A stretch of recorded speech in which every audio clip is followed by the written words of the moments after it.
Dans la période 1920-1940, on a bien sûr une bonne évolution du jouet en soi, au niveau mécanique, au niveau couleur. La lithographie a eu une très grande amélioration. Ici, on parle de 1935. On parle encore au niveau de l'Allemagne. Ils sont toujours à l'avance depuis fin des années 1800. Ici, c'est un jouet qu'on peut remarquer au niveau mécanique, où il y avait deux systèmes de propulsion. On a un système à clé. On tournait ici la clé pour le faire avancer. Les Allemands avaient intégré une pile pour, dans le fond, alimenter les petites lumières, les lampes. On est en avance sur énormément de compagnies. On est avant même la période qu'on appelle jouet moderne à pile, et eux avaient déjà intégré dans les années 30 un jouet muni d'une pile. Le premier exemplaire d'un jeu Mécano, Mécano est une franchise qui dure encore, je crois qu'ils en fabriquent encore de nos jours, parce que Mécano avait une succursale ici, située à Québec.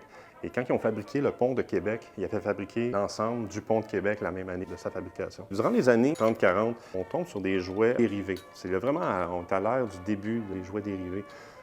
Comme je le dis souvent, c'est qu'aujourd'hui, on sort un film, on va sortir un jouet. Ils ont déjà un budget attitré au marché qui va être en lien avec leurs produits. Popeye était au départ une pièce de théâtre et qui a suivi, en fond, qui était adaptée en dessin animé, bien sûr. Donc, la compagnie Fisher-Price est déjà, dans le fond, une des premières à avoir utilisé un personnage qui était Popeye, comme Walt Disney, en fait. C'est la première version. Ce qui est intéressant ici, Fisher-Price avait sorti ce jouet-là dérivé de Walt Disney. Walt Disney était aussi un des premiers à exiger qu'on paye les droits pour produire leurs jouets.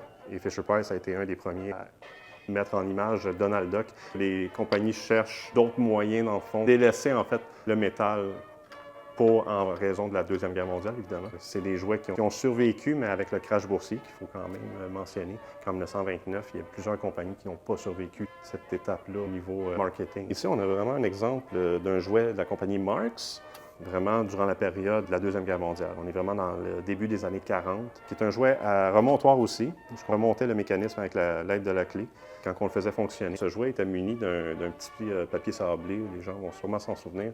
Ça faisait des flamèches, des étincelles. Souvent, les Allemands commercialisaient et exportaient déjà à cette époque les jouets dans d'autres pays. Souvent, ils donnaient des noms. On retrouve ce jouet avec aucune inscription et seulement le numéro, mais certains jouets dédiés et qui étaient vraiment dédiés à certains pays comme l'Espagne ou l'Italie donnaient un nom titré à ce pays. C'est un jouet qui a été fabriqué pendant seulement 1 an ou 2, qui était à l'époque, qui était à l'image de la gare centrale de New York. Donc en fait, c'est un jouet aussi avec lithographie.